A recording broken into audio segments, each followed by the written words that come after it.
What's going on, TTC?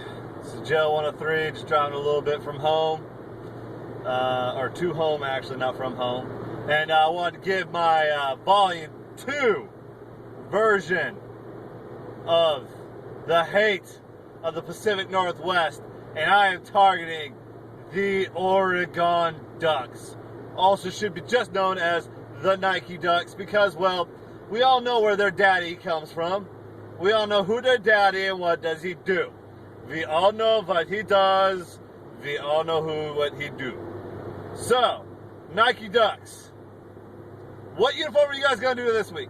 I'm really hoping it's going to be something just completely fucking ridiculous. I'd love you guys to come out with the gangrene one because that was absolutely hideous. Come out with some strange freaking spaceman chrome looking bullshit and, anything else.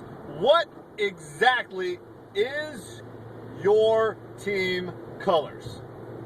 I've seen you in a plethora of colors, and I have still not figured out which one is yours. Is it green? That makes sense.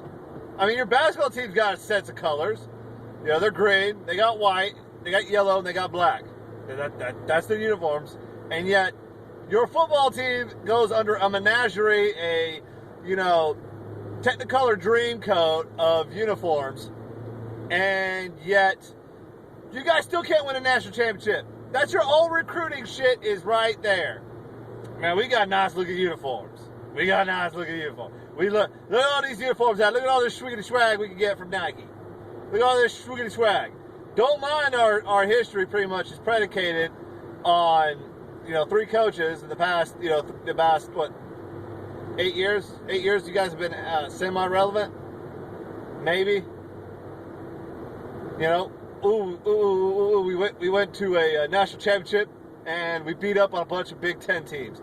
Even though the Big Ten has shown that it is a soft, overrated fucking conference, you guys are still hanging your hat on those Rose Bowl victories because that's all you guys play outside the Pac-12. I mean, of course, I would too if they're gonna pay me a bunch of money to go beat up on a freaking slow ass Big Ten team. I would too. I don't blame you guys for that.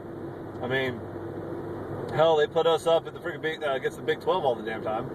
I mean, you saw what Florida did to Ohio State back when the guy who's now the coach at Ohio State was ever at Florida. But DJ David.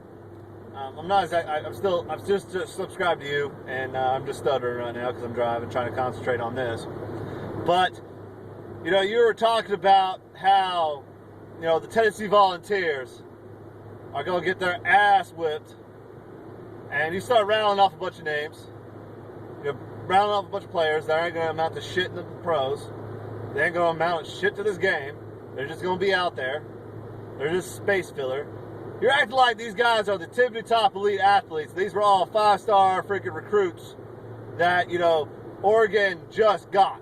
We out-recruited, Alabamas, the Miamis, the Floridas, the Ohio States of the world. We out-recruited everybody, and, we just got better athletes than you, and we know it. Fact is, you don't got that shit. Fact is, you got a bunch of fast players. They're fast, but they're small. The only elite player you have is Mariota. DeAndre Thomas is going to be a good player. I mean, he's got potential. And, I don't know much about your defense, but I'm going to just assume that they're small and fast. I mean, you're Oregon. You're going to run. It's a track meet. You've already admitted it. It's a track meet and pads for you guys. It's a track meet and fucking pads. Well, SEC, well, Tennessee's on the bottom of that list. We are tied with you in recruiting evaluations. In all of those, we are the exact same. I'm talking star-wise and everything. We are the exact same athlete-wise recruiting. So that just comes down to one thing. Your team has developed players better than our team. And Chip Kelly's already proven Week 1 NFL, that he was a damn good coach. That he knew his shit on offense. That he could play, he could draw up an offense against anybody. And I mean anybody in the world. He could draw up a good offense. And Bellotti or whoever this guy is, we don't know yet if he's just using Chip Kelly's plays, and we'll find out here Saturday when he actually plays a defense I think is a far better step up than Virginia. Far better most definitely a bigger setup than Nicholls State. And I think you guys are going to be surprised. If you guys come in here thinking it's going to be an ass whipping, you're going to get out on that field and you're just going to win, you got a whole other fucking thing coming. Because Butch Jones and the Tennessee Volunteers are coming out there to beat that ass. Will they be successful? Who not? Doesn't matter. First year, after pretty much getting rid of Derek Dooley, which was a complete abject failure, who crushed these spirits of these players, you're getting a guy who's trying to rehab everybody who's not a freshman.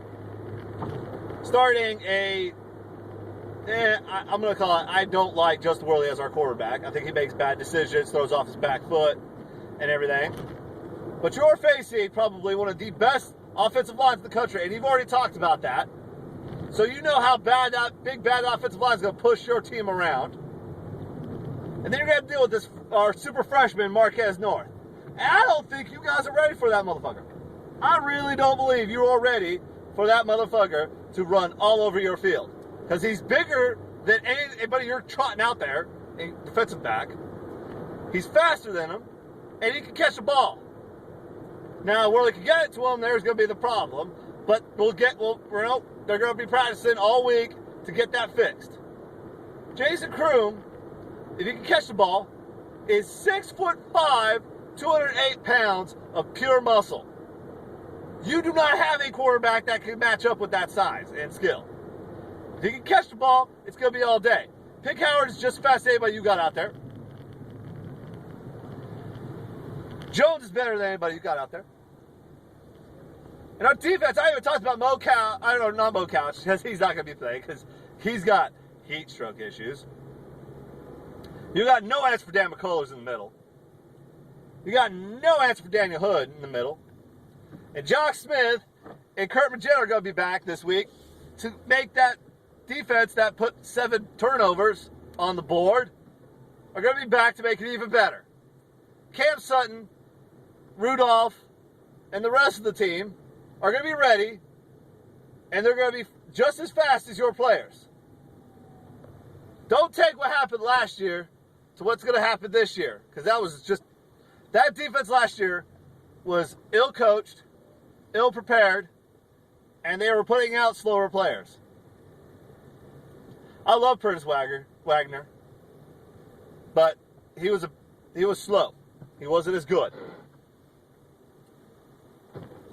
So, this vaunted Autzen Stadium, which is something that Tennessee, I mean, even when the sports pundits start saying, Tennessee isn't going to be afraid of Autzen Stadium. They're not going to be afraid of the crowd noise. You should know something. They're used to that shit. You haven't been to Bryant-Denny. You haven't been to Death Valley. You haven't been to those places that Tennessee has. You got one loud stadium. Congratulations. You want a cookie?